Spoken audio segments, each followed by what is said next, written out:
Hello dear chess friends, I'm International Master Andrey Ostovskiy and you're welcome to the series of lessons dedicated to the defense and counterattack in chess. It is lesson number 4 in which we continue discussing important defensive methods. This position is taken from the game Nemtsovich-Birger, and we can see that white managed to advance seriously on the king side. We can see the strong pawn f5 supported by the pawn g4. Everything says that white is ready to come up with a direct attack with the help of h4 and then g5. We can see that pawn h6 helps a lot because in such a situation it is much easier for white to open up files against the king. So there are usually two methods to defend the position, and the first was demonstrated by black in the game. So black started with the rook e8, just a natural move because e5 was hanging. After h4 played knight to h7, preventing immediate g5. Of course, white continued with the bishop c1. Bishop on the diagonal a1, h8 was anyway very passive, and now white needs all the pieces on the king side to come up with the attack. Black played f6 again. This move stops immediate g5. Very good protection of the g5 square. And rook f2, rook c7, rook g2, queen e7, queen h3, rook c6, bishop d2, rook d8, king h1, and rook d6. So what is going on the board? Actually, white tries to prepare the breakthrough on the king side to continue with the attack which was planned. And black tries to do everything to be ready for this sort of attack. So black overprotects most critical squares. So is it an efficient plan? Let's have a look. White played a4, just in case to prevent black's b5, c4 counterattack, or at least to make it less efficient, because now black has to spend more time for preparations to play a6, b5, and so on. Bishop c8, another rook to g1, a6, rook to h2, and after king h8, white plays g5. So as you can see, this overprotection didn't help, actually. White anyway managed to break through. After f takes g5, h takes g5, b5, black's counterattack means nothing. So everything important is happening exactly to the king side now. Takes on b5, takes on b5, queen h4, preparing taking on h6, c4 takes on h6, and after queen h4 and h takes g7, white already has extra material. Moreover, black has no real chances to stop g7 pawn. So black resigned. So this first method, as you can see, is the overprotection of the most critical squares on the side, where it is going to be the attack. And the next play is just maneuvering to be ready for this attack. Sometimes it helps, sometimes not. So in this particular case, this method wasn't that efficient. So what is the second method then? Actually, the problem with this h4 g5 is only based on the further attack against the king. So how to solve the problem of the king? Just to go away from the king side. And it was possible to do with the help of knight d7 first. So again, the move that helps black to control g5 square and to protect e5 pawn. After h4, f6, stopping immediate g5 and preparing the march of the king. Bishop to c1, king f7, just in time, g5, takes g5, take g5, and for instance rook to h8, controlling the h file already, being ready for opening of the play on the king side, preventing bishop h5. And black's next plan is to play king e7, king d6, king c7, and king b8. For example, on b8, the king will be much safer because it is very hard for white to open up files there on the queen side. After which black can focus on the play, connect with the b5, c4, for instance. So for this purpose, it will be probably useful to have the king even on a8. Or if position on the king side is being open, black can maneuver heavy pieces there. And again, everything will be under control. Everything will be just fine. At first glance, it looks quite risky to move the king towards the center, to spend so much time on this maneuver, but in many cases it is the only efficient way to defend the position, to protect the king. The only thing you have to understand is it really safe to move the king towards the center? So in this particular case, we can see that the center is closed.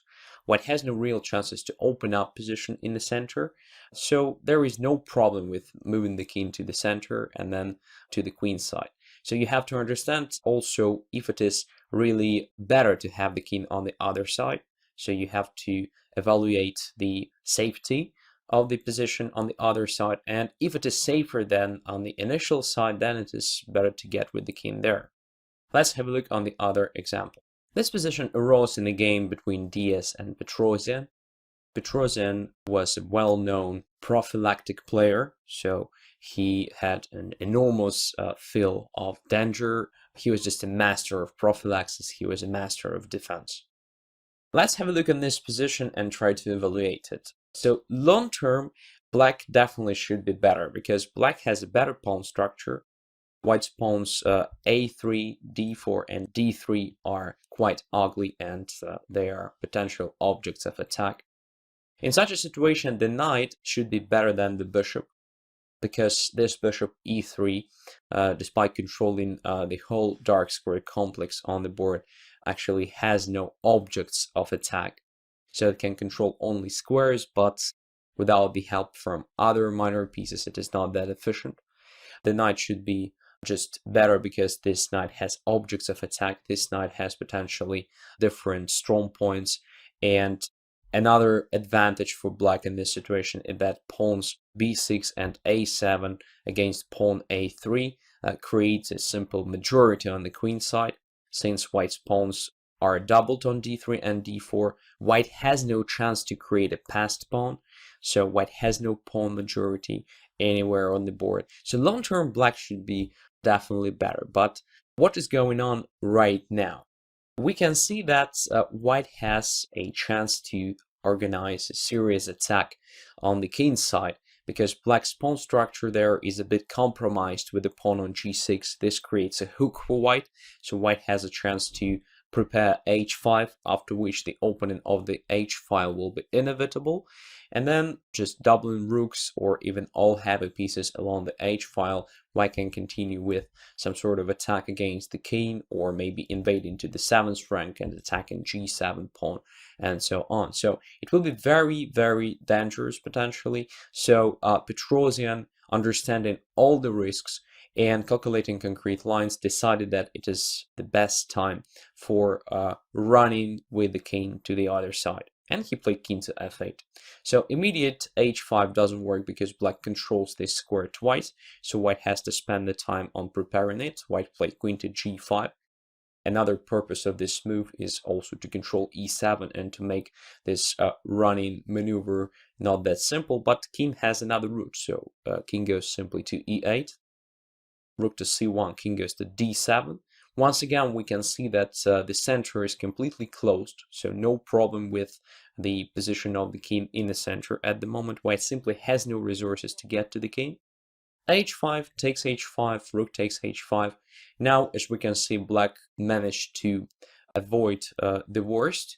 So now the problem is only with the defending of the g7 pawn, and black does this rook g8 just in advance, protecting g7 and preparing maneuver king c8, because with the rook on a8, this maneuver is of course not that suitable, because the king simply limits the activity of the own rook. So rook g8 first, and after rook h7, king goes to c8. And now the king is completely safe, so it's possible to keep the king exactly here on c8. If necessary, it is possible to put it on b7.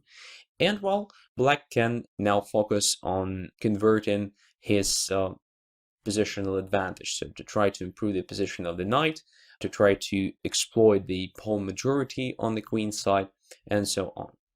So again, this running with the king maneuver saved black from serious attack, and with the help of this maneuver, black managed to avoid the worst. Let's have a look on the other example. This example is taken from the game between Korchnoi and Sakai. We can see that white is a bit better because of more active minor pieces in this situation, but actually black has no serious weaknesses in this position, and it is very hard for white to prove that this advantage means anything. So black's pieces are also quite good coordinated It is not that simple. So white noticed the possibility of some attack on the king side, since both bishops are coordinated and directed to the king side. White played bishop to b1. So white's plan is just to play queen to c2, and since the knight is already under attack of white's bishop d4, there will be a threat to take the knight and then to continue with the queen h7. That's the plan. Probably white wanted, with the help of this maneuver, to provoke some new weaknesses in black's position, probably to force black to play g6, which weakens definitely the diagonal a1, h8, after which white can come back to queen b2 position and simply exert pressure on this diagonal, trying to achieve something. Also, g6 makes black's pawn structure on the king side vulnerable, so there are a lot of different interesting patterns connected with, let's say, knight to e5 and then sacrifice somewhere on f7 or g6. That's white's plan. But black managed to evaluate everything correctly and played rook c to d8, controlling the d file, and simply waiting for white's next move. Queen went to c2, creating a threat of bishop f6, queen h7, then bishop e4, continuing the attack, but black decided to put the king on f8. Very good prophylaxis, because now queen h7 will be made without check if white wants, so this gives black additional time for defense. Here, definitely it was necessary for white to come back to normal maneuvers, something like rook to d1, followed by probably knight to e5, just exerting pressure on, let's say, f7, c6, and so on. So probably white is still better. But one of a sudden, Korchnoi decided just to invade to h7, and appeared it was a mistake. So bishop takes f6, bishop takes f6. Now black has pair of bishops, so it was definitely a positional concession from white's side. So now there is no this great bishop d4, which was kind of a key piece in white's position, limiting the activity of black's rooks and also controlling a lot of important squares. Queen goes to h7. At first glance it looks dangerous, but in fact king simply goes to e7. And now we can see what happens. So instead of occupying vulnerable position on g8, being constantly under threat of attack, now king occupies a central position. So according to general rules, typically it is a dangerous idea to have the king in the center in the opening or middle game stage, but in this particular case we can see that the king feels just fine on e7 because e-file is closed. White has no chance to open up e-file somehow. D-file is controlled by black's rooks, so white has no chance to exploit the d-file. C-file, well, c-file is not a big problem because to create some serious threats, white needs the time, and black also has the time just to protect, let's say, c7 square from invasion, and hence make position of the king on e7 completely safe. So this means that the running with the king not necessarily leads to moving the king to the other side. Sometimes it's better just to stop exactly in the center because it appears the safest position for the king, right? Just like here. And by the way, white has no normal follow-up here. So white's main idea was to continue the attack with the help of bishop e4 move, and then jumping with the knight somewhere, and then rook to c7 maybe, and so on. But in this particular case, if bishop goes to e4, rook simply goes to h8, trapping the queen. Continue playing this position, normally white has to go away with the queen from h7, so it was definitely a mistake. White probably overestimated his chances and underestimated the safety of the king on e7. Queen went back to c2, now just rook c5. After this move, as you can see, black controls both open files with his rooks. This makes position of the king completely safe, and black can focus on own play. Now black has a lot of different resources connected with the play over dark squares. Rook to d1, bishop to d5, queen to e2, bishop takes c4. This leads to appearance of the weakness in white's camp, and also after rook c4, rook d1, queen d1, and rook c4, you can see that black achieves a passed pawn, very dangerous one.